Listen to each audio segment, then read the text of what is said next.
Hey folks, Dave here again. So I'm going to be doing some more customization to some of my replica belts.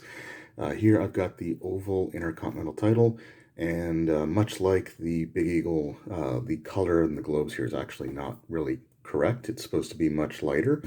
So I'm going to go through and essentially remove all these and basically repaint everything. So looking forward to it.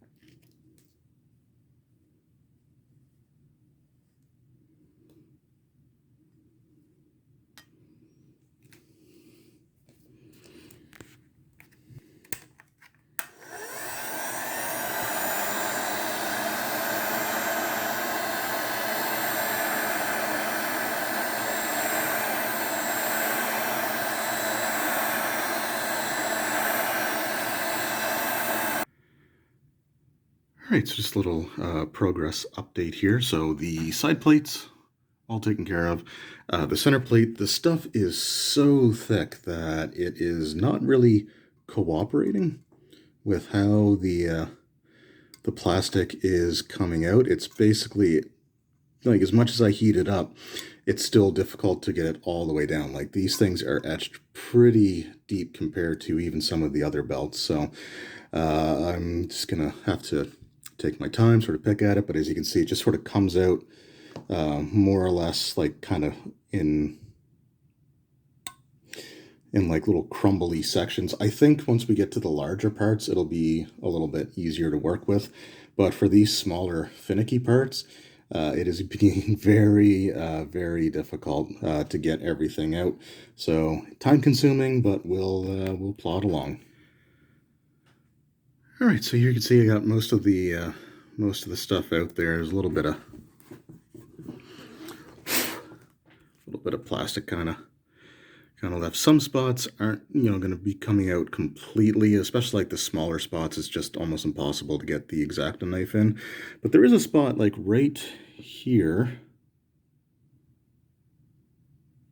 I don't know if I can get it to focus or not, but there's a spot in between the two parts of the W there, like so right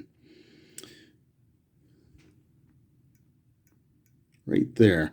That was actually painted in when it wasn't supposed to be. That's supposed to be part of the border going around, so that was kind of an error with the belt. So that part, I'm really happy it came out super clean because it's not supposed to be painted in the first place. So I'm going to be leaving that unpainted, and we're at the point now where hopefully we've got most like just the larger section, so it should go a little easier from here on out. So here, hopefully this gives you an idea of just how thick this plastic is in there. Like this has gotta be the thickest plastic or whatever it is that they put in here. That's got to be the thickest stuff that I've seen yet with the belts that I've worked on already. It's insane. So this is going to look really, the etching is going to look so much deeper when there's just like an actual layer of paint and not this huge thick insert of plastic in there. So we're making progress. So here is the globe stripped. There's a couple of minor parts, again, just where it was way too hard to get the actual knife in there to peel out some of the plastic inside. So that might not look quite as or feel quite as deep as everything else, but the etching on this plate is surprisingly deep. And like I noticed on my Big Eagle, for example, on the left half of the globe, it was actually etched pretty deeply, and then on the right side of the globe, it was a little bit more shallow. I don't know if it was just something with the way that that particular one was cast, but this one is really deep all the way through, which is awesome. So here's the plastic here, and again, you can see just how like so the stuff that was on the side plates is not. I mean, it's thick, but it's not as thick as what we have with like, I don't know, just some of these pieces. Maybe it is about the same. but it's really thick plastic, thicker than just about any plastic inserts that I've seen so far. But this red one here is actually kind of interesting. If I can get it to, focus there. So that red is actually blue on the other side. I don't know if I'm going to be able to, so you can see, so it actually came from this spot right here under the swoosh, just above the letter E there. So apparently, at first I thought I did something wrong because I saw this red stuff coming up. But actually, I guess for whatever reason, that section was originally filled in red and then had blue over it. So it was thicker than just about all the other ones. But we finally have the plastic pretty much all off. There's a little bit of cleanup I'm going to do going around some of the edges here, but we've got that taken care of. Now this plate is also super hot to the touch. To the point where it can burn. So I got to set this aside for a bit. The side plates, though, they are nice and cool, so I can at least start painting them while this cools down. So that is the progress update. All right, so here I've got the first side plate ready. Like I said, I'm going to do those first while these cool down, and I'm going to do them in the order that I stripped the stuff off of them.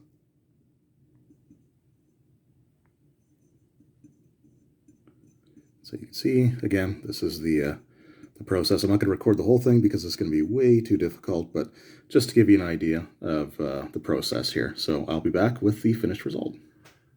So before we get to the final reveal, I just want to take a moment to discuss the process a little bit.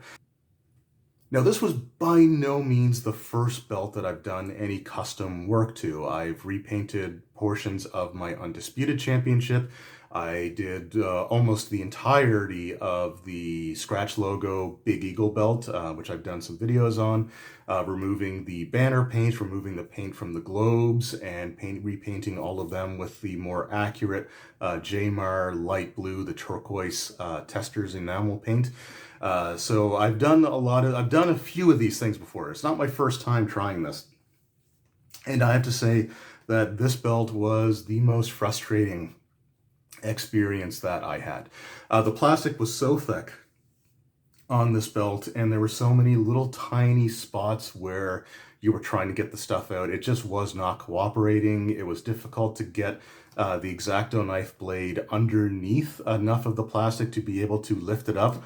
And I applied a decent amount of heat to that plate. Like, if I accidentally rested my hand on it for even a fraction of a second, it felt like it was going to burn me. So, like, that plate got super hot. But the whole process of just removing from the center plate alone took about 2.5 hours just to try to get the plastic off of that. Whereas it took maybe an hour to do all the stuff that I did on the Big Eagle, as well as like the side plates only took probably about 5 minutes each for each of the side plates on this belt. But it took like 2.5 hours. By the time I actually got to finish painting everything, and I started relatively, I started around 10:30, I think it was. It was like almost 4 in the morning by the time I had everything painted and ready to just go to bed and crash. So I was looking to do this to some of my other belts. I was considering replacing things like the champion, the wrestling champion banner on my Winged Eagle belt. I do kind of also want to replace the blue paint on the European title because the Scratch logo one was also a Jmar belt. And you can see in certain images that it does have that turquoise blue globe as well. And that one should be relatively simple to do, but I'm going to take a bit of a break from customizing these belts because it was kind of a hassle. But let's take a look at the final results here. So here we have the championship belt with its beautiful bright blue turquoise Testors enamel used to fill in the water. This is the color that Jmar used on his belt.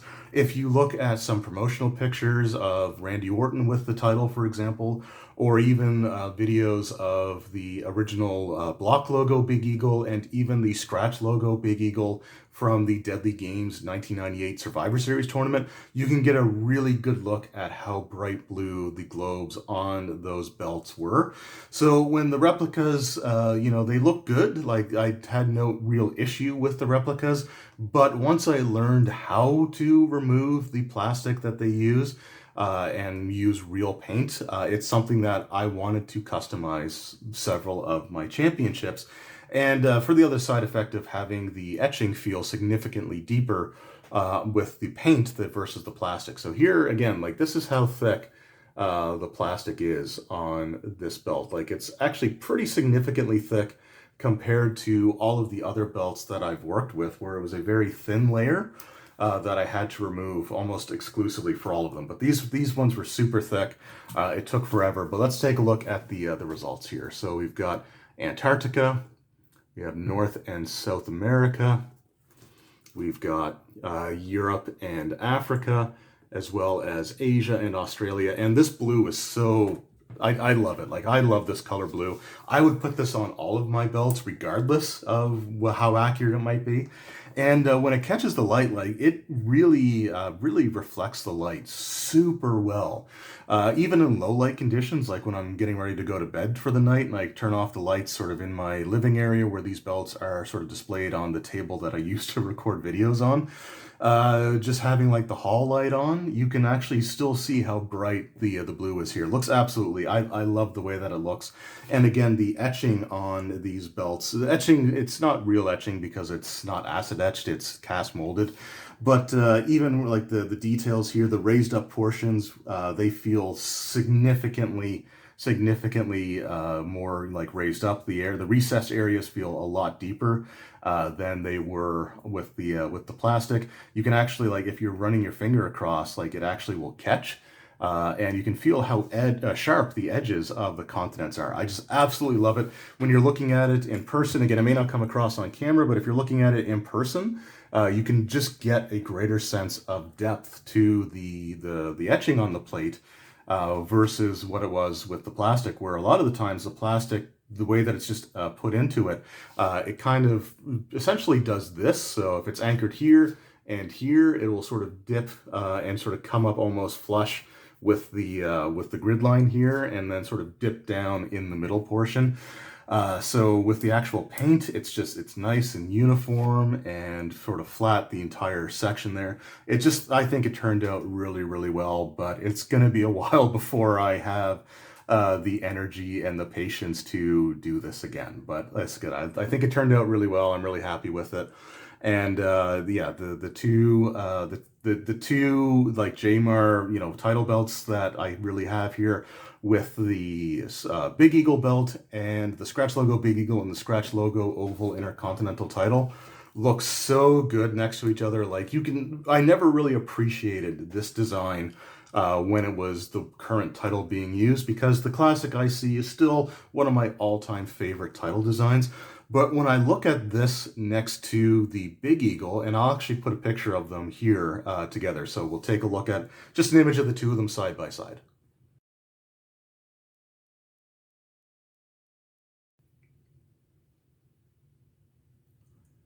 The two belts just really complement each other really well. Like, the Oval IC is a fantastic companion belt to the Big Eagle that just works really, really well together.